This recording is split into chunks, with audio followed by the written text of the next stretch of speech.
Salam sejahtera Malaysia, dengarkan di Suara Rakyat bergema di channel ini. Berita terkini yang mengejutkan seluruh dunia. Baru saja diterima sebentar tadi berita daripada Eropah. Perdana Menteri Perancis mengumumkan letak jawatan pada hari ini. Berita penuh daripada bharian.com.my. Ankara. Perdana Menteri Perancis Gabriel Attal mengumumkan beliau akan mengemukakan peletakan jawatannya kepada Presiden iaitu Emmanuel Macron pada hari ini susulan daripada keputusan pusingan kedua pengundian bagi pilihan raya Parlimen pada semalam. Attal berkata tiada kumpulan ekstrim yang merujuk kepada parti berhaluan paling kanan iaitu National Rally atau RN dan Pakatan Berhaluan Kiri iaitu New Popular Front MFP yang berjaya meraih majoriti mutlak untuk membentuk kerajaan yang akan datang. Pada malam ini iaitu malam tadi katanya formasi politik yang saya wakili dalam kempen kali ini tidak berjaya mendapat majoriti. Saya akan mengemukakan peletakan jawatan saya kepada Presiden pagi esok, iaitu pada hari ini katanya, seperti yang dipetik oleh agensi Anadolu AA semalam. Menurut unjuran terkini, berdasarkan anggaran syarikat peninjau IFOP, NFP dijangka akan memenangi di antara 180 sehingga 205 kerusi dalam Dewan Nasional atau Dewan Rakyat di Parlimen. Pakatan Berhaluan Tengah Together for Republic yang disokong oleh Macron pula diunjurkan menyusul di kedudukan kedua dengan diramal akan menguasai di antara 164 sehingga 174 kerusi. Manakala RN pula pimpinan Marine Le Pen pula dijangka akan meraih di antara 130 hingga 145 kerusi. Dewan Nasional mempunyai sejumlah 577 kerusi dan tiada dalam kalangan ketiga-tiga blok politik utama itu diunjurkan memperoleh majoriti mutlak yang membabitkan 289 kerusi. Keputusan pusingan pertama pengundian pada 30 Jun lalu telah menyaksikan seramai 76 calon memenangi pemilihan tanpa perlu untuk melalui pusingan kedua pengundian.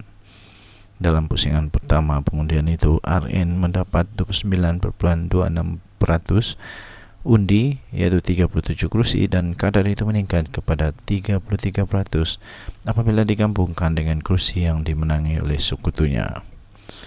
NFP pula meraih 28.06% undi iaitu 32 kerusi, manakala Pakatan Berhaluan Tengah berada di kedudukan ketiga dengan 20.04% undi iaitu 2 kerusi. Sebelum ini Macron membubarkan Parlimen Perancis dan mengadakan pilihan raya iaitu lebih awal selepas RN telah menguasai lebih daripada 3.1% undi pada pilihan raya Parlimen Eropah 9 Jun lalu menewaskan blok Berhaluan Tengah dukungan beliau. Sumber berita daripada bernama Andalo. Untuk mendapatkan berita lengkap sila layari bharian.com.my. Denyut nadi Suara Rakyat bergema di channel ini. Jangan lupa untuk tekan butang subscribe, like dan share. Malaysia kita punya, cintai Malaysiaku, kita jaga kita. Kita jumpa lagi, bye-bye.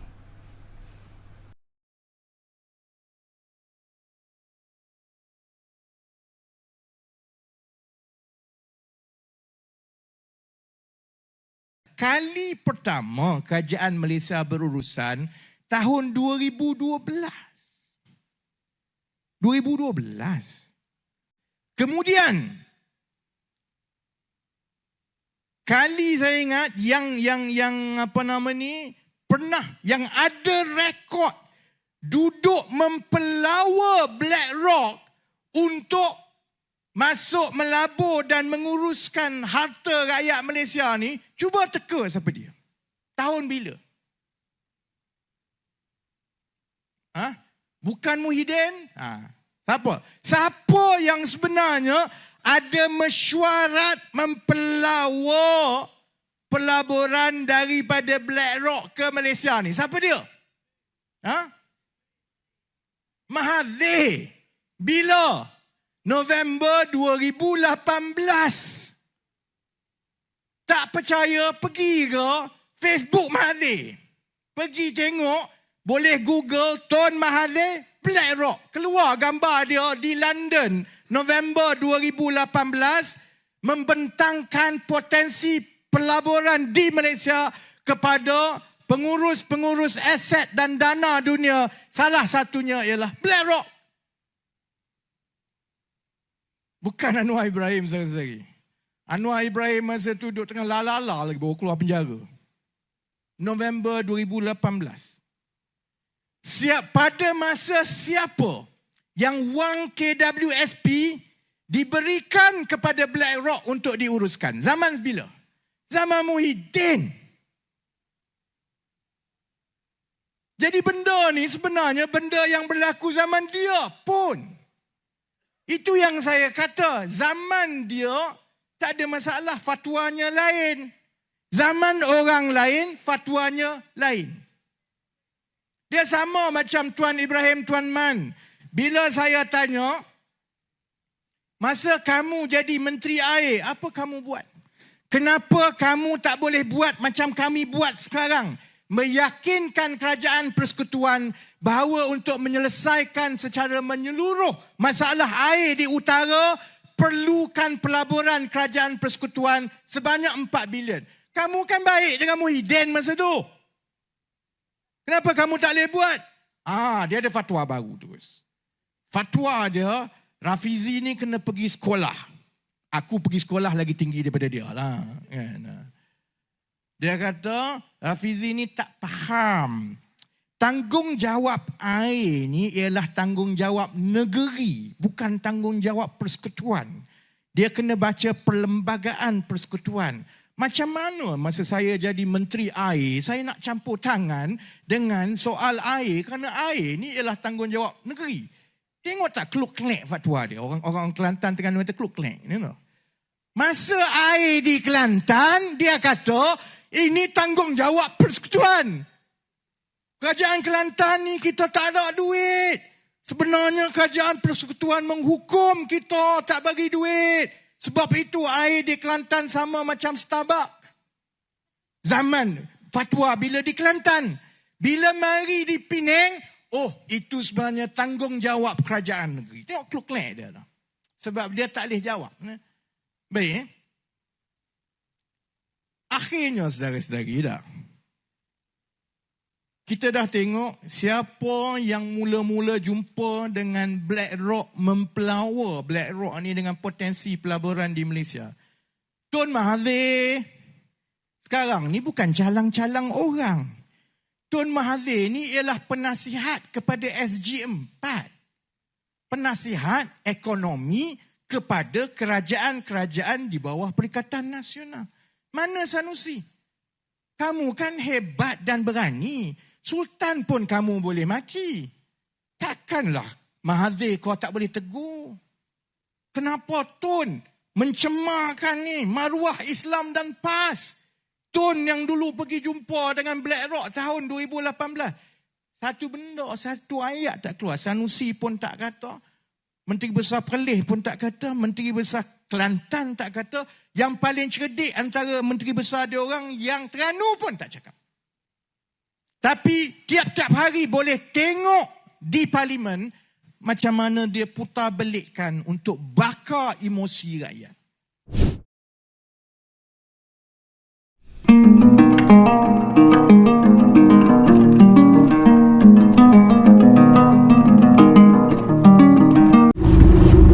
Salam sejahtera Malaysia, denyut nadi suara rakyat bergema di channel ini.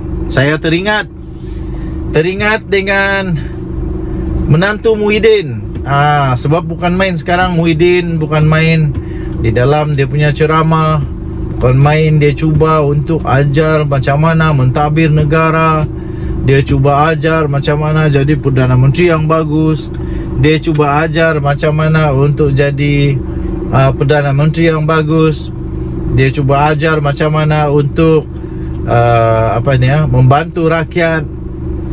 Tapi yang saya heran, hebat-hebat cakap Muhyiddin, hebat-hebat cakap Muhyiddin itu, tapi dia tidak pun dapat tangkap di mana menantu dia. Dia tidak pun dapat pastikan di mana menantu dia. Yang saya kesian tau, yang saya pikir nih. Sebab saya pun suami, saya ada istri kan. Jadi saya pun pikir, apa perasaan istri menantu Muhyiddin nih? Ditinggalkan begitu saja, lari daripada Malaysia, tidak mau balik Malaysia. Muhyiddin tidak kesian nggak kepada anak dia yang ditinggalkan oleh suami? Muhyiddin tidak risau kah? Jadi kenapa Muhyiddin boleh ajar macam mana untuk mentadbir negara, kalau dia sendiri pun tidak berjaya untuk dapatkan menantu dia? Macam mana dia mau urus negara kalau keluarga sendiri pun tidak dapat diurus? Begitulah orang-orang cakap, begitulah kawan-kawan cakap. Dan saya pun fikir begitu juga. Pendapat saja, itu pendapat. Macam mana Muhyiddin mau urus Malaysia kalau keluarga dia pun dia tidak dapat urus? Kalau dia tidak boleh pujuk pun, apa itu menantu dia?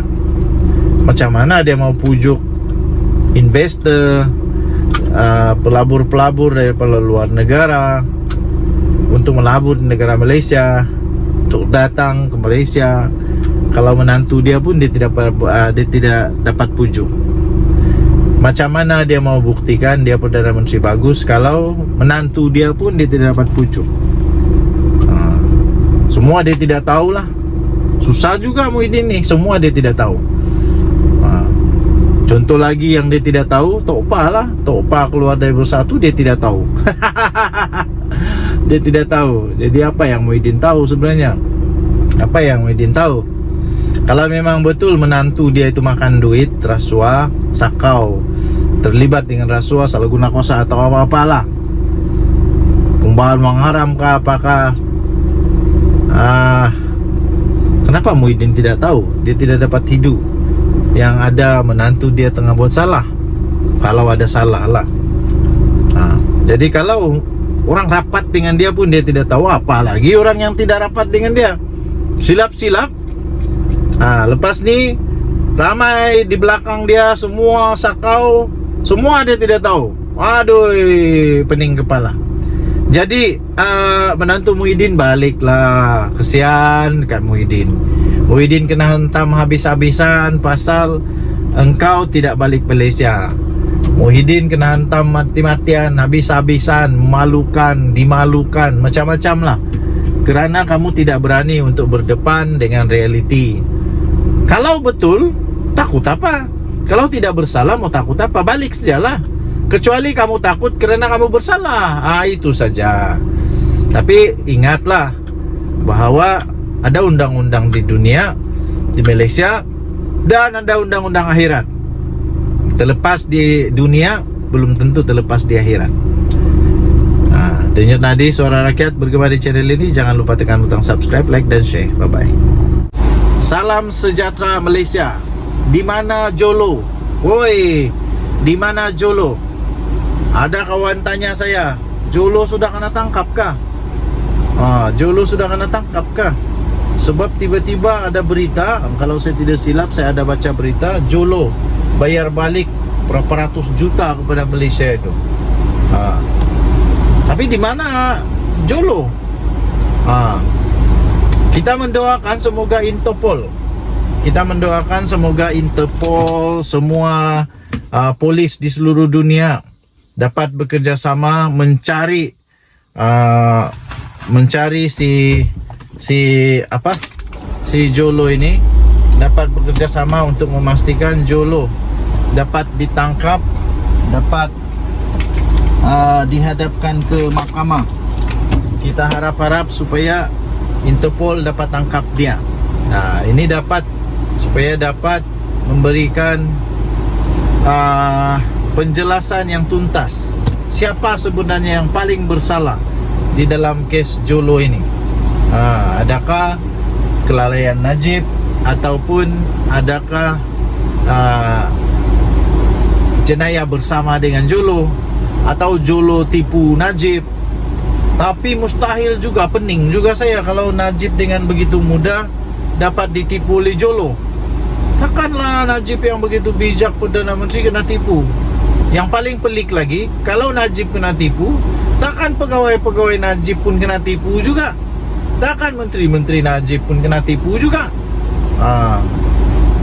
Takkanlah Jolo begitu bijak sekali sampai semua manusia yang bijak-bijak di Malaysia ini pun kena game juga dengan Jolo. Jolo dulu dibilang ada di Hong Kong kah, di China kah? Entah sekarang di mana Jolo.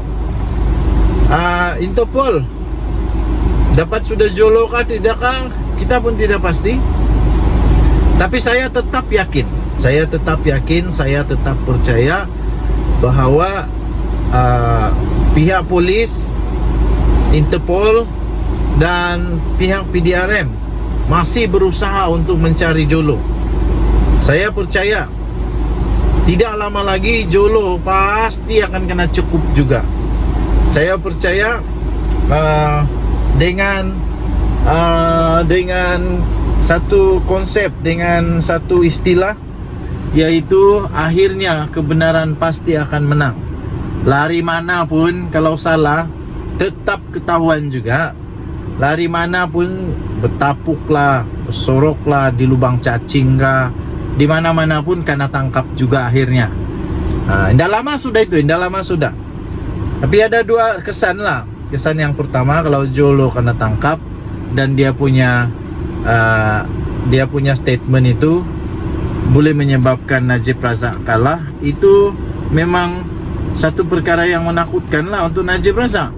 Tapi pada masa yang sama, kemungkinan besar boleh membantu Najib Razak untuk menang kes.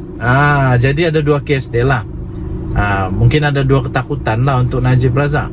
Dua perkara, bukan dua ketakutan. Dua perkara untuk Najib. Satu menakutkan, satu lagi menggembirakan. Satu menakutkan, satu lagi menggembirakan. Jadi yang paling saya harap ialah Jolo kena tangkap lah, bawa balik pergi Malaysia. Sama ada Najib betul atau tidak, sama ada Najib salah atau tidak bersalah, itu lain cerita. Yang penting Jolo kena tangkap dulu. Apa pendapat anda? Tinggalkan komen. Salam sejahtera Malaysia. Denyut nadi suara rakyat bergema di channel ini. Adakah ini tanda? Adakah ini signal? Adakah ini satu petanda buruk bagi kerajaan perpaduan, kerajaan Madani? Adakah Zahid Hamidi, Tok Matasan dan geng-geng yang lain dalam UMNO bersedia untuk menarik sokongan daripada Datuk Seri Anwar Ibrahim? Adakah UMNO memang sudah ready untuk membatalkan kerjasama dengan PKR-PH ini, DAP dan Amanah? Ini berikutan kekalahan Najib Razak di mahkamah apabila hakim menolak permohonan rayuan untuk semakan kehakiman. Pada saya senang saja, sama ada UMNO keluar atau tidak dari kerajaan. Kerajaan ini tak ada apa-apa pun terjadi. Paling-paling pun hilang apa nama ni, majoriti 2/3 itu saja. Kerana kalaupun UMNO keluar, tapi majoriti muda yang ada pada Datuk Seri Anwar Ibrahim tetap ada. Dan pada masa yang sama, tidak lagi dibenarkan mana-mana ahli politik, ahli parlimen atau ADUN untuk melompat parti dengan suka-suka, sebab sudah ada akta lompat parti. Kecuali satu parti itu buat keputusan untuk boikot, untuk gulingkan Datuk Seri Anwar Ibrahim, okeylah. Tapi adakah Sabah dan Sarawak sedia untuk bekerjasama dengan PAS dan bersatu? Saya fikir itu adalah satu keputusan yang hampir mustahil. Apalagi Sarawak memang sudah menyatakan, sudah mereka pernah nyatakan dorang punya keputusan, betul-betul keputusan dorang bahawa diorang tidak mau bekerjasama ataupun tidak mau kalau PAS bekerjasama dengan mana-mana parti di Sarawak ataupun menjadi sebahagian daripada kerajaan yang ditakbir oleh PAS. Tidak. Itu dulu, kan. Jadi tuan-tuan dan puan-puan yang dihormati sekalian, nampak gayanya UMNO sekarang di tengah jalan yang banjir. Jadi mereka berada di divider yang tinggi sikit. Ayak dah tinggi ayak dah sampai hidung. Dah sampai hidung, nak lemah dah. Mau lemas sudah, tapi dah juga lemas lah. Jadi orang bilang hidup segan mati tak mau. Tapi nasib baik UMNO dalam kerajaan sekarang. Saya fikir UMNO perlu membuat keputusan yang penting, yaitu terus berada bersama dengan kerajaan. Sebab kalau dia keluar daripada kerajaan, dia mau bersama dengan siapa? Mungkin dia boleh bersama dengan PAS, tapi mau lagi kah dia orang kena game mulai PAS? Yang paling penting, maukah Zahid Hamidi bekerja sama dengan Muhyiddin Yassin? Maukah Zahid Hamidi bekerja sama dengan Muhyiddin Yassin? Pada masa yang sama bekerja sama pula dengan Atuk Mahathir. Aduh, kita akanlah kena game kali kedua lagi, atau kali ketiga lagi, atau kali keempat lagi. Ingat dulu siapa game siapa. Saya fikir Muhyiddin tidak akan bersedia untuk bersama dengan Zahid Hamidi kerana dia pernah kena game oleh geng-geng Zahid. Ingatkah lagi waktu Zahid Hamidi, waktu Muhyiddin Yassin terpaksa bubarkan parlimen, terpaksa letak jawatan, terpaksa dia letak jawatan sebab dia kehilangan majoriti yang disebabkan oleh MP UMNO lah. Lepas itu Ismail Sabri Yaakob jadi Perdana Menteri. Geng-geng yang sama juga yang minta supaya dibubar parlimen. Bubar parlimen dengan cukup yakin, overconfident, kalah teruk pula UMNO. Inilah yang terjadi dengan UMNO. Jadi saya fikir kalau UMNO keluar dari kerajaan, mereka sebenarnya sedang menggali lubang untuk memasukkan otak di dalam itu. Jadi kalau mau survive terus, saya fikir mereka perlu bersama dengan Datuk Seri Anwar. Tapi kalau UMNO betul-betul keluar, bagus juga sebenarnya. Kalau UMNO betul-betul keluar, bagus juga.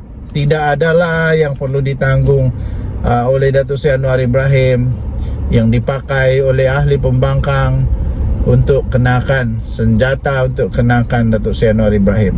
Denyut nadi suara rakyat bergema di channel ini. Jangan lupa tekan butang subscribe, like dan share. Malaysia kita punya, cinta Malaysia ku, kita jaga kita. Kita jumpa lagi, bye bye. Salam sejahtera Malaysia. Denyut nadi suara rakyat bergema di channel ini. Indahnya pantai ini, berada di pantai Malibu sekarang. Bercuti-cuti di Malibu lah sangat. Di Hawaii lah sangat. Okey, kita berada di pantai yang cantik, indah. Okey, so apa cerita dengan PRK Sungai Bakap? Okey, tapi sebelum PRK Sungai Bakap, saya nak cerita tentang apa yang terjadi di dalam PAS sekarang ini, dalam Bersatu sekarang ini. Nampaknya memang agak kucar-kacir Bersatu dan PAS sekarang ini. Apa tidak kucar-kacirnya? Sebab untuk menang di pilihan raya di Sungai Bakap dan Nenggiri pula, kita mau cakap sekarang ini di Nenggiri. Dengar-dengar Bersatu sudah serah 2 nama, tapi PAS mau bertanding di sana. Ini kalilah kita akan tengok siapa yang menang, siapa yang kalah. Ini kalilah kita mau tengok betulkah dorang ini geng kuat, geng keras, ataupun macam pantai-pantai, pasir di pantai ini. Sekali-sekali ombak bertiup pula, sekali ombak menghempas, sekali itu jugalah dia berubah. Sekali semuanya berubah, semuanya makin hancur. Cantik kan? Saya berada di di Malibu di Hawaii. Cantik kan tempat nih? Datanglah ramai-ramai ke sini. Kalau banyak duit boleh datang pergi sini juga. Kalau tidak duit pun boleh datang sini juga. Percuma pantai dia cantik-cantik ini. Okey. Jadi memang masalah besar sekarang dalam bersatu, dan memang bingung lah. Tapi pada masa yang sama juga PKR, PHDAP pun DAP dan Amanah UMNO pun bingung juga sekarang nih. Macam mana diorang tidak bingung? Sebab semua pun memang kalau boleh mau calonkan, diorang pun calon sendiri kan. Jadi ditambah pula sekarang ini Najib Razak kalah di mahkamah, memang bingung lagi lah. Okey, tetapi yang seronoknya ialah kali ini kita boleh tengok betul lah. Kita boleh tengok betul, kita boleh buat betul-betul penilaian kehebatan. Tapi yang dah seronok ni, yang dah seronok juga ialah sampai PM Anwar Ibrahim sampai dia bidas permainan politik kotor, politik kebencian yang dimainkan oleh pembangkang, yang dimainkan oleh Perikatan Nasional. Ini yang tidak syok nih. Ini yang kurang seronok nih. Okey, jadi apa pendapat anda? Anda boleh tinggalkan komen. Denyut Nadi Suara Rakyat bergema di channel ini. Jangan lupa tekan butang subscribe, like dan share. Malaysia kita punya, cinta Malaysia aku, kita jaga kita. Bye-bye. Salam sejahtera Malaysia. Denyut Nadi Suara Rakyat bergema di channel ini. Saya minta maaf, ramai orang kata kenapa buat ulasan di kereta. Sebab saya ada masa di kereta aja. Saya ini orang sibuk tau, lebih sibuk dari Perdana Menteri. Okey, jadi apa cerita petang ni? Cerita petang ni, Datuk Seri Najib Tun Razak confirm sah di penjara lah. Memang dia habiskan masa-masa dia di penjara lah. Tak ada lah, tiada sudah peluang. Mungkin sudah punah, hancur segala harapan untuk dia dapat tahanan rumah. Kerana mahkamah telah menolak. Mahkamah telah menolak permohonan semakan kehakiman untuk rayuan supaya dapat Najib Razak tahanan di rumah. Tapi nampaknya telah ditolak oleh mahkamah. Minta maaf lah Encik, minta maaf lah Encik, puan, nenek, aki, uncle, aunty, minta maaf. Najib kalah di mahkamah kali ini, kalah teruk. Jadi memang sah. Rosmah Mansur menangis lagi. Pasti Rosmah Mansur rindu sudah dengan Najib Razak. Mesti dia sudah rindu betul dengan Najib Razak. Mesti dia betul-betul sudah mau lama sudah peluk-peluk suami dia. Yalah kan Rosmah Mansur ini isteri yang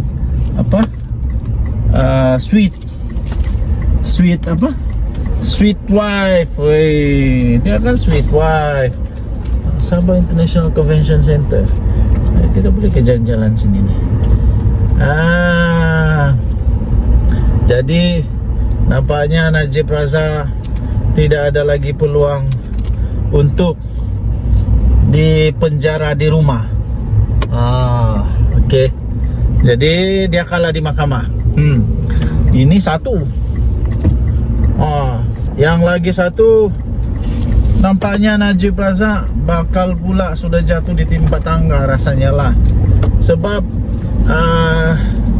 untuk dia punya perbicaraan untuk kes 1MDB dan juga kes dia penyalahgunaan Ada boleh visitor lah sana. Penyalahgunaan, salah guna kuasa untuk perbendaharaan negara Malaysia pun dia ada masalah juga.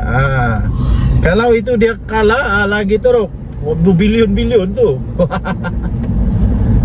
Jadi nampaknya Najib Razak kemungkinan besar bersambung-sambung lah dari penjara. Harap-harap bolehlah dia keluar dari penjara sebelum terlalu tua. Jadi Zahid Hamidi pun entah apa perasaan dia sekarang lah. Apa-apapun paling penting kita serahkan kepada kuasa mahkamah. Jangan sembarangan buat spekulasi, apalagi memfitnah. Ini mahkamah bagi keputusan, Anwar pula bersalah. Sudah ada bukti dia bersalah, Anwar pula salah. Pelik bin ajaib.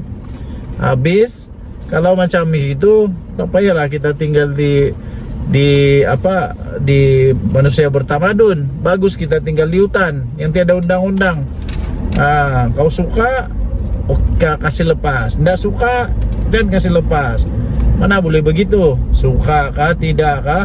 Kalau memang sudah ada keputusan dari mahkamah, kerana ada sudah keputusan dengan bukti dan bukti-bukti lah, dia bersalah, salah tetap salah lah. Janganlah nangis. Tanggunglah sendiri perbuatan. Denyut nadi suara rakyat bergema di channel ini. Jangan lupa tekan butang subscribe, like dan share. Malaysia kita punya, cintai Malaysia aku, kita jaga kita. Bye bye. Salam sejahtera Malaysia. Denyut nadi suara rakyat bergema di channel ini. Ada satu soalan yang bermain di pikiran. Kenapa pada kali ini, pada pilihan raya Sungai Bakap ini, tidak ada Mahathir? Mana Mahathir? Kenapa Hadi Awang tidak panggil Mahathir kali ini? Adakah Hadi Awang bersatu PAS sudah sedar bahawa Mahathir tidak guna sudah?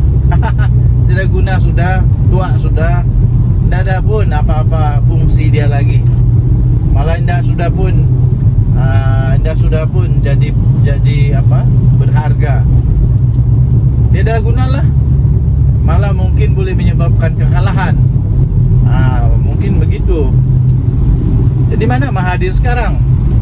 Lepas tu banyaklah apa itu teori-teori. Banyaklah teori-teori muncul. Mahathir ini hilang, gaib di bunian lah. Mahathir gaib, tiba-tiba gaib, mengira harta lah. Mahathir sedang bertapa di gunung Menindoi. Mahathir sedang bertapa di gunung Menindoi supaya dia ada hikmat kabalan supaya tidak kedapatan salah. Kalau ada salah, kalau tidak salah, supaya dia tetap menang. Begitulah kan. Tapi mustahil lah bah si Mahathir pula pergi bertapa. Mana boleh bertapa? Itu syirik. Syirik tu. Janganlah bertapa, supaya ada hikmat kabalan. Tapi saya pun hairan jugalah. Betul, saya pun hairan. Kenapa Mahathir sekarang tidak ada dalam siri jelajah kempen Perikatan Nasional ini? Sebab sebelum ini bukan main lagi. Sampai siap buat gabungan 3-4 negeri lagi, dengan penasihatnya Mahathir. Yang selama ini Mahathir selalu dicakap Maha Firaun lah, macam-macam lah. Tapi tiba-tiba jadi penasihat yo. Jadi itu dulu. Sekarang tiba-tiba Mahathir hilang. Jejak Mahathir betul-betul hilang. Mungkin perlu buat jejak kasih, ataupun mungkin boleh buat kuis dia, di mana Mahathir, macam di mana Jujambul lah. Begitu. Jadi baguslah, saya setuju. Jangan lagi kacau Mahathir sudah tua, apalagi mau dikacau-kacau. Mahathir patut bersama dengan anak cucu dia, bukan anak dia pun sudah tua lah.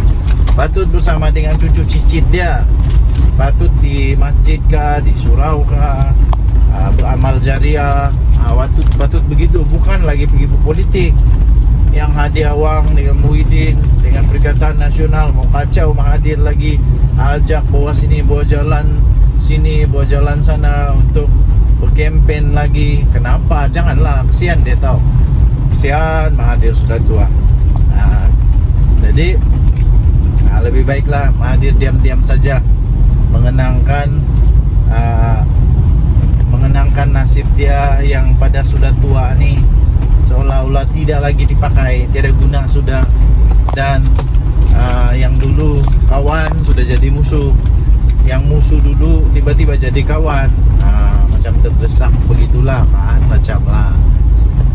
Jadi boleh tinggalkan komen anda, apa pendapat anda, di mana Jo Jambul? Di mana Mahathir sekarang? Kita jumpa lagi, bye bye.